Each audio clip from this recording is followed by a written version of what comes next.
than somebody I'm an expert in, my own son. This is my son, Grayson. As you can see, by God's grace, he inherited his mother's looks. And I think the world is a better place for that. And like everybody in this room, the birth of my child, my son, I knew this was going to be tough. All right, we're going to get through this. Became the focus of our lives. I've never thought so hard about the ingredients in every single one of my household cleaners when I had a child, or what type of bottle we were using. Also, it was a whole new lexicon, if you don't mind. By 7 months, we knew that our son had missed his first benchmarks, and we welcomed a physical therapist into our lives as well as a new boy. And I know some of you in the room probably know what this is like. It's not the easiest thing. I'm still not used to speaking about it. It's not a regular thing. She was tough as nails on my son. She was great. Our first goal was just to get Grayson to lift his head up. So 3 times a day, I became the vaudeville act, dancing with baby toys to capture his heads-up attention. And you can see he's a struggling guy here. And eventually, as time went by, his head grew stronger until one day, after many weeks and months, he became really good at it. By 8 months, we were sent to a neurologist, and by 11 months, also the 3rd day of a brand new school year, we had a diagnosis, Angelman syndrome.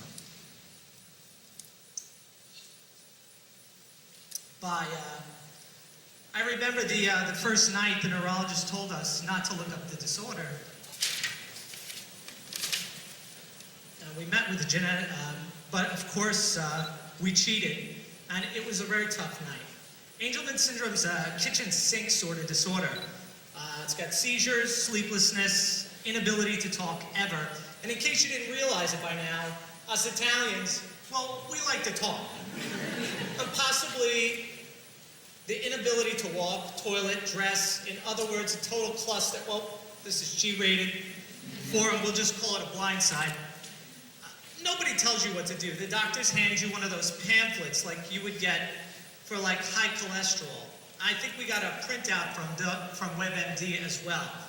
So being a little OCD, we did our homework, we researched, reached out to experts, found a community. We became the best darn versed amateur biochemists this side of Suffolk County.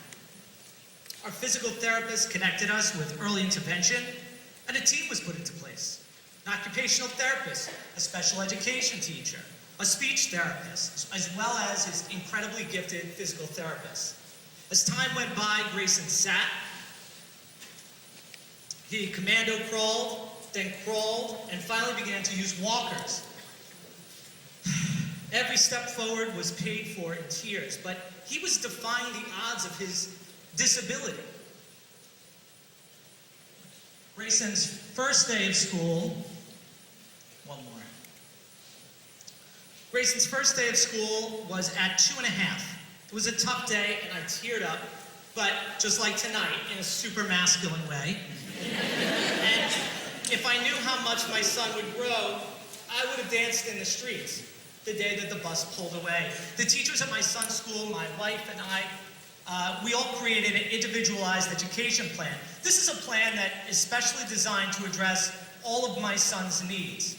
When I was in school for teaching, there was a dream that by this point, every child would have a special education, an individualized education plan.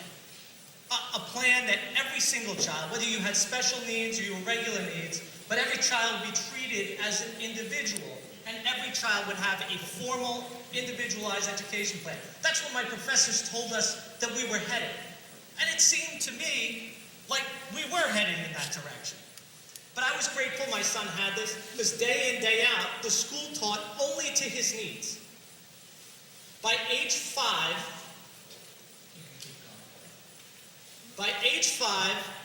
my son was walking all by himself. He talks with an iPad mini and definitely gets his point across. And yes, he even talks with the Italian hands. We're working on helping him to get himself dressed, eat with utensils, and of course, navigating his steps better, as we have a dog, a bulldog, who's lazy and lies about the house, and my son needs to step over this dog at some point. I don't know what the future will bring to my son, but I think we've shattered the glass ceiling here already, and it's all thanks to my son's family of teachers. What's the point in telling you all this and putting myself through this tonight? Well, I was informed about a month ago that my son, who's struggling to meet basic skills that he will need for his life, is going to have to sit down and take the New York State Common Core math and ELA tests when he reaches the 3rd grade. A test that fails 70% of regular ed students. So I said, no, my son will not ever take those tests. It is beyond absurd. My son's education plan is suited to his needs, Grayson's needs. My son will not be held to an impossible standard where 70% of students in New York State fail.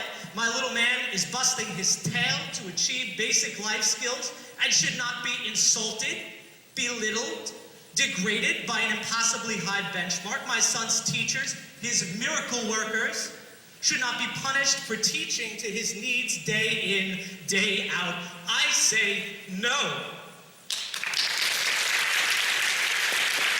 Texas teachers will not have to waste one moment of my son's valuable school career teaching to some state-mandated test. She can teach him the lessons that he needs that day, at that point in his development. And heaven forbid, allow him to continue loving to learn and grow. Theodore Roosevelt said, "It is not the critic who counts, not the man who points out how the strong man stumbles or where the doer of deeds could have done them better. The credit belongs to the man who is actually in the arena, whose face is marred by the dust and sweat and blood, who strives valiantly, who errs, who comes up short again and again, because there is no effort without error and shortcoming, but who does actually strive to do the deeds." 6 years, my son is in the arena. My wife and I are in the arena. My son's teachers are in the arena. We are striving valiantly. We don't need a critic. We don't need these tests.